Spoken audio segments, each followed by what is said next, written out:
What's up, guys? In today's video, I'm going to show you one of the games I played on my 5-game winning streak. The game was all over the place, but let's just say I had some crazy moves. With that being said, let's get right into the game. Alright, so the game starts off with the English, and I don't know if anybody watches my Blitz series, but I got cooked once by the English so badly, so I decided that I'm just going to start playing the King's Indian against it.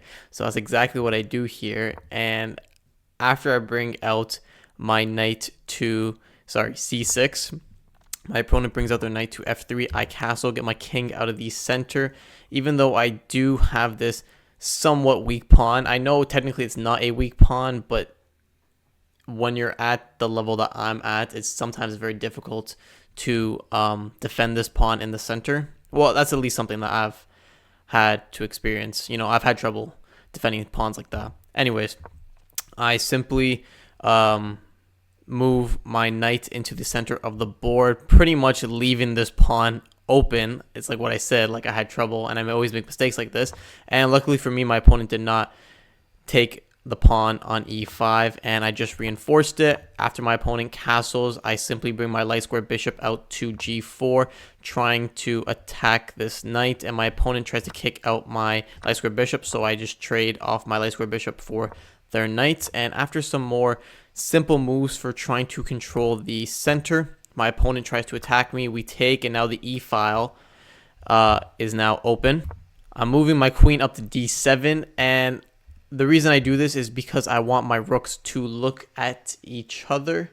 And I've said this multiple times in a lot of my videos. When your rooks are looking at each other, they become extremely, extremely powerful. So my opponent brings their knight to a4 on the side of the board, and this is often not the best move. I know the computer says this is good, but ideally you never want your pieces like your bishops, or well, I guess mostly your knights on the side of the board. They become extremely weak. So I centralize my rooks here. My opponent moves their bishop back to g2, and I move my knights all the way to c8. Right here, I make a huge blunder. And the reason why it's a huge blunder is because after an exchange, I'm slowly going to be down some pieces. But luckily for me, my opponent blunders right away, and I catch it right away. It's super simple. All I do is I trade off the rooks, and the moment we trade off the rooks, their knight on the side of the board, which I said earlier, you never want to put your piece on the side of the board, is now open, because if we go back a couple moves, we can see that the queen was defending, and now that I put him in check when I took his rook on e1, if he was to move his king, I'm going to win a queen. So simply won a knight in that exchange. And right here, I try to attack the center, and my opponent moves their queen.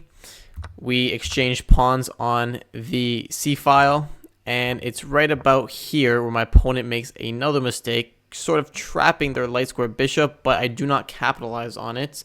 Instead, I try to offer a queen trade, and my opponent says no. So I move my knight into the center of the board, and we trade off dark square bishops. And now here is the ultimate problem in this position for me. My opponent has a pawn on the 7th rank. They have a rook, a queen, and a bishop all attacking. Or, well, they have all defending pieces, and this bishop is attacking this c8 square, and that is the promotion square. So now I'm in a little bit of trouble. I move my queen to f5, trying to attack this h3 pawn. My opponent moves their queen to b2, checking my king, forcing me to play defense with the knight. And right here, my opponent takes with their light square bishop on c8. I take back with the rook, and right here, they attack my rook with the queen on b8. And in this position, most people would be like, oh man, it's pretty much lost. Right here, since my queen is defending my rook, I do not need to take. It does not matter. There is no forced check. There is nothing. If my king was on the 8th rank here, though, that's a different story. But because my king is on the 7th rank, there is no forced check. So right here, I take the pawn on h3, and my opponent moves their rook to c4, and in this position, I find a brilliant move. So, I'll give you guys like 3 seconds to try to find it. or if you want to take more time, feel free to pause the video. But I don't know if anyone can find the brilliant move. It's extremely, extremely simple in this position. I simply move my knight to g4. And the reason why this is a brilliant move is because now I am threatening checkmate. You can see that both my pieces here are attacking this h2 square, and if I was to get my queen to the h2 square, all I need to do is simply move my queen to f2 instead, and it's simply checkmate in 2 moves. Also, why this is a brilliant move is because my knight, if we go back a square, we can see here that my queen is still connected or looking at my rook. I simply cut off the connection, sacrificing my rook pretty much in a roundabout way. The reason why this is a W sacrifice is because my opponent, if they were to take, they cannot promote their pawn. It's plain and simple. They cannot promote their pawn. And like I said, it was checkmate in 2.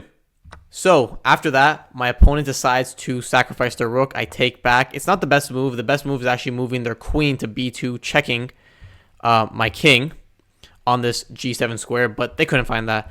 And after a series of moves and defending, I am simply able to win the pawn on c7, stopping my opponent, my apologies, from getting a passed pawn and promoting it. And I don't know if you guys can tell right now, but my opponent has a minute on the clock and I have 50 seconds, so we are playing extremely quick. And after a series of moves right here, I am able to slowly clean up the board. And I know there was probably a series of moves that were way better with the queen and the rook, but I always say this, simplify when you can. For me, it's a lot easier, especially if my opponent does not have any queens or rooks on the board and just pawns. And as you can see, I am simply just moving my rook and my kings. Sorry, my rook and my king, singular. And eventually I'm going to get my pawn promoted on the h1 square, promoting to a queen. I could have promoted to a rook, doesn't matter.